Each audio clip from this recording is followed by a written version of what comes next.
Hello, everybody. Welcome to the show. I'm Loren Culp. So Jeff Bezos is leaving Washington State and moving to Florida. Why should it matter? Remember when Boeing moved production of its plane from Washington to another state? Could it be that Bezos, the guy who founded Amazon out of his garage right here in the Evergreen State, is moving because of the tax policies the Democrats and our idiot governor have imposed here? Just like thousands of you who are tired of high taxes and regulations on almost everything you use and everything you do every day.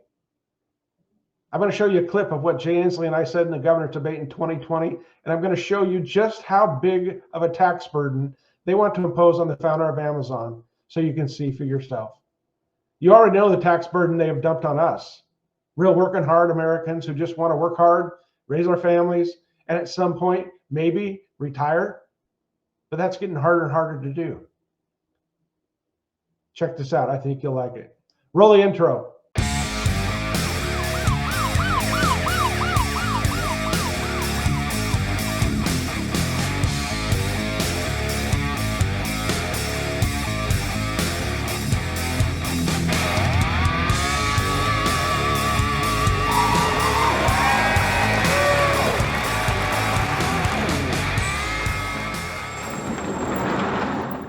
Quiet on the set.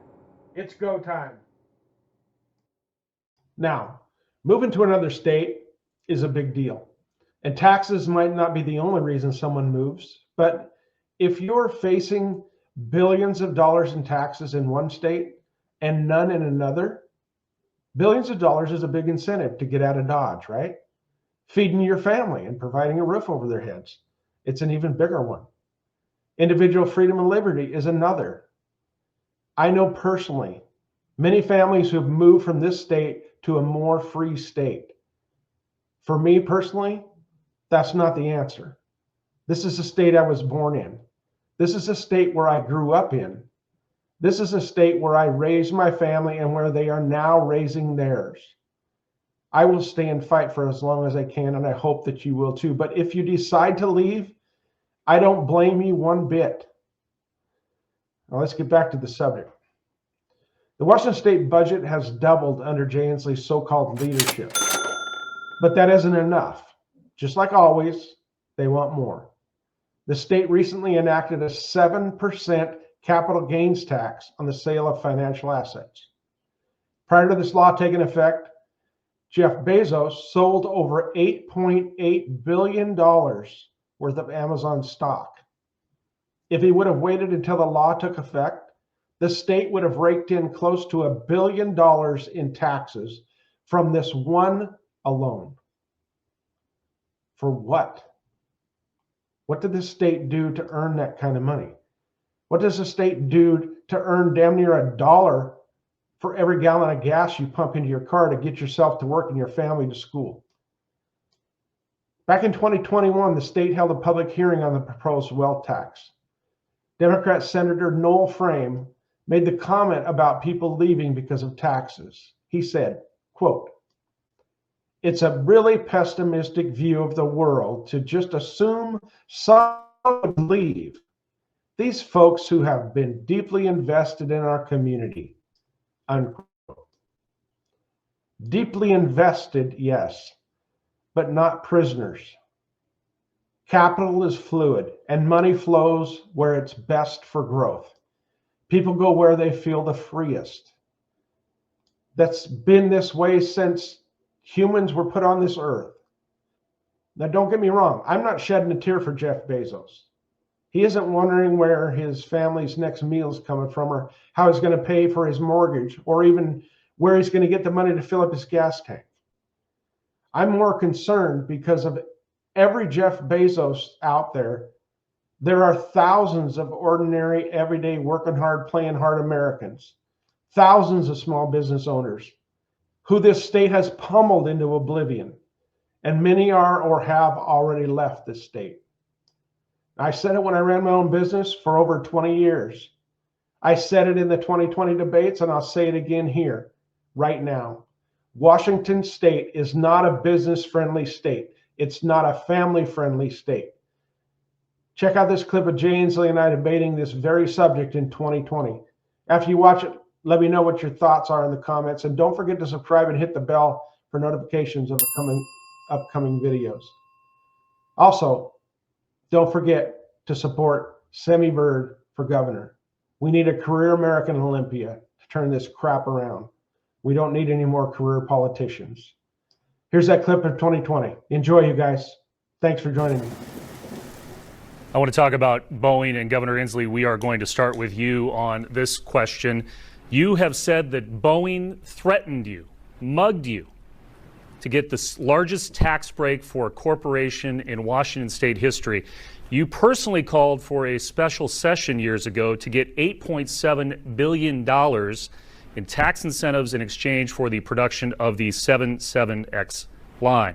But now Boeing, as you know, is moving the entire 787 production line from Everett to North Charleston, South Carolina. Did you get fooled? No. In fact, we built into that agreement things that had not been built in the 787 deal that was done before I was governor. And they are not building a second line for the 777. So no. We made a decision about jobs. I'm all about jobs, and I come from surrounded by Boeing families in my cousins and my best friends growing up. And I believe that these planes should be made here. We have the best workers in the world on this. To go elsewhere did not make sense. And if it did make sense, the thing that is most disappointing to me is that the company did not give us any way to consider bringing them back when market conditions improve.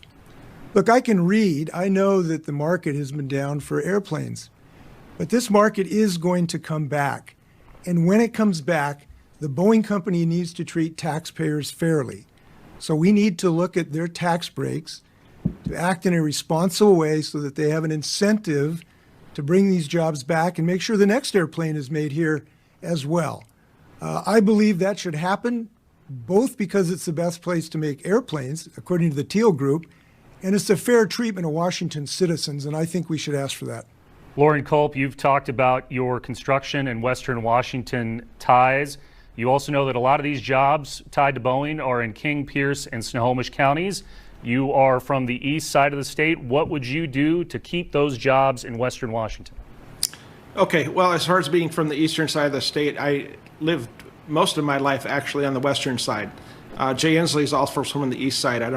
You guys keep trying to pigeonhole me like it's a negative. I love this entire state, north, south, east, west. But the problem in this state right now is the governor has lost touch with reality. He's been working in government for decades. He has no clue what's going on in the real world. He's never built a business from the ground up. I have. I started my business with one single employee and an old truck that I had bought from my grandpa on payments. I had a homemade single axle trailer. That's how I started my construction business, and I built that up over 20 years, where I had multiple trucks and crews doing jobs all around Puget Sound. This governor has no clue what it's like in the real world. This is not a business-friendly state. It has not been a business-friendly state for a long time, and he has exacerbated that by his mandates, extra regulations, and higher taxes. This is a governor who promised 8 years ago that he would not raise taxes, and he has lied to us 33 times. The state budget has almost doubled under his tenure. And when I'm governor, this will be a business-friendly state. Businesses like Boeing will want to come here and stay here. Governor, I want to give you a chance at a rebuttal, and also I want to ask you about a comment that you made by publicly threatening Boeing with taking a hard look at those tax breaks. Aren't you playing with fire here? No, we're playing with common sense, which is the citizens of this state should be treated fairly. And that means as Boeing's futures improve, which they will, we want them to be inspired and incentivized to come build planes here. And this is one way to do it. And if we give them an incentive, they might think twice about leaving more jobs. And that's a fair thing. This business thing is interesting. You know, we had the highest rate of GDP growth a year or two ago under my stewardship. Our state has been named the best place to do business by Business Insider and CNBC. It has been named the best place to live, and that's why people are moving here like crazy. People are coming from all over here. If this is such a terrible business place, why do these businesses keep coming here and growing? This is a growth-oriented state. It is going to grow again when we defeat this COVID pandemic. Governor, I need to cut you off on time there. And Chief Culp, I want to give you a chance at a rebuttal. You know, there aren't a lot of large global aerospace firms that are in Republic and Ferry County. What makes you think you're better equipped to deal with a company that size, given your background? Well, the thing is, this current governor thinks he's the leader of everyone. He thinks he's the leader of companies. He thinks he's the leader of our families. He thinks he's the leader of our children and our businesses. That's exactly the opposite that's true.